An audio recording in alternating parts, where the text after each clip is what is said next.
Assalamualaikum warahmatullahi wabarakatuh.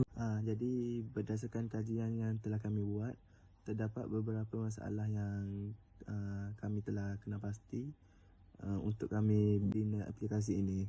Antara masalahnya ialah penyusunan perabot yang tidak sistematik di kawasan pejabat yang sempit dan memerlukan idea dari interior designer.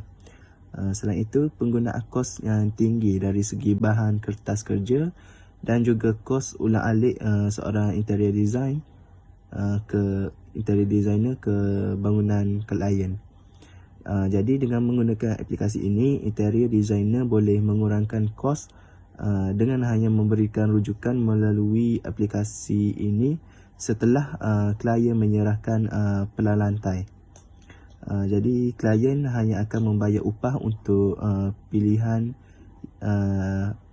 ID dalam bentuk 3D sahaja, dan selebihnya klien akan menyusun atur sendiri mengikut rujukan yang telah diberikan dari interior designer.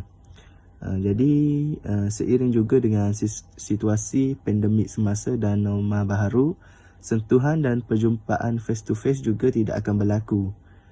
Jadi segala rujukan untuk menyusun atur ruang pejabat ini hanya melalui aplikasi ini. Jadi kami akan terangkan sedikit tentang projek kami. Jadi kami telah membina satu ID preferences ataupun rujukan kepada klien mengenai interior design menggunakan AR.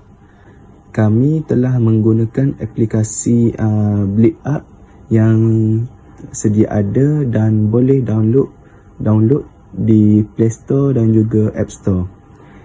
Jadi untuk langkah pertama adalah pengguna ke dalam BlickUp dan sila masukkan test code kami, iaitu 123456 dan boleh teruskan dengan scan logo kami, iaitu logo Aidar yang telah tertera di video ini. Jadi pada interface yang pertama terdapat ikon login dan logout. Jadi tekan ikon login dan ia akan membawa ke menu utama aplikasi ini. Seterusnya tekan help dan semua arahan atau instruction tentang cara menggunakan ID preferences yang kami bina ini akan terpampar sebelum mula. Okey, selepas button head, kita akan pergi ke button start. Klik button start dan kita akan nampak untuk dua option, iaitu single story dengan double story. Okey, untuk single story kita mempunyai 3 option, iaitu di mana kita setiap option mempunyai plan yang sama tetapi interior design yang berlainan. Okey, untuk option yang pertama kita boleh lihat dalam video di mana interior design yang simple dan sangat selesa untuk ruang pejabat. Okey, untuk option yang kedua juga masih plan yang sama tapi kita ubah untuk interior design yang lebih padat tetapi lebih selesa untuk ruang pejabat. Okey, kita boleh lihat dalam video di mana kita ada ruang rehat, ruang pejabat yang disusun aturkan untuk lebih selesa dan lebih sesuai di ruang pejabat.